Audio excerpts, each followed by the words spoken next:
ఎవరి వల్ల నీకు ప్రశాంతత మనశ్శాంతి దొరికిందో వాళ్ళ వల్లే అది దూరం అవుతుంది. జానుకి ఏదైనా మంచి చెయ్యాలి అని అనుకుంటే తన లైఫ్ నుంచే పర్మనెంట్ గా వెళ్ళిపో.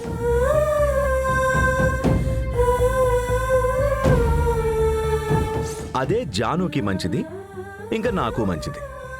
బాగా ఆలోచించి నిర్ణయం తీసుకో. ఆ రోజు ఆ సాధువు చెప్పింది నేను నిజమని అస్సలు నమ్మలేదు.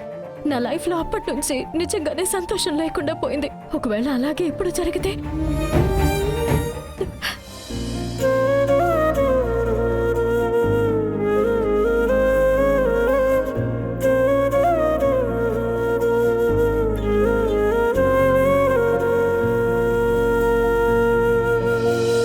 కదిలే కాలముతో అడుగులు సారీ రవి సార్, మీరు చెప్పింది కరెక్టే. సాగించు నా వల్ల జాన్సమ్మకి మీకు ఏ కష్టమో రాకూడదు. మీరు కోరుకున్నట్టుగానే మీ లైఫ్ లీడ్ చేయండి. నేను వెళ్ళిపోతాను.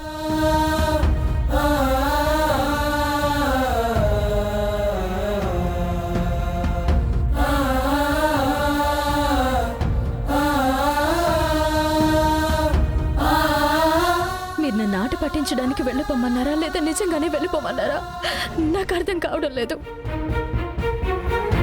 కానీ నేను వెళ్ళిపోవడమే మంచిదని ఇప్పుడు నాకు అర్థం అవుతుంది. నేను వెళ్తున్నాను. తర్వాత మీరు పిలిచినా కూడా నేను రాను.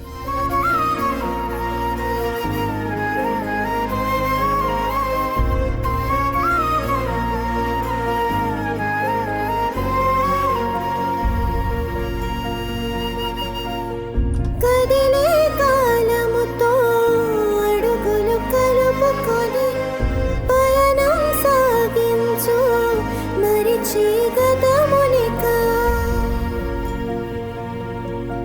ఎవరో ఎవరికి ఎవరో ఏమో ఏమవుతారో నీతో అక్కడ వరకు నిలిచేదెవరో. జాన్సమ్మా, చెడు నీడ కూడా మీ మీద పడకూడదు. నాకు నా లైఫ్ కంటే నా సంతోషం కంటే మీరే నాకు ముఖ్యం. మీరు బాగుండాలి, అదే నాకు ముఖ్యం. నేను మీ ఇంట్లో మీ మనవడికి తోడుగా ఉండాలి, మీ కుటుంబంతో నేను కలిసి ఉండాలని ఆశపడ్డారు. కానీ ఆశ నేను నెరవేర్చలేకపోతున్నాను. నన్ను క్షమించండి జాన్సమ్మ. నేను వెళ్తానమ్మా.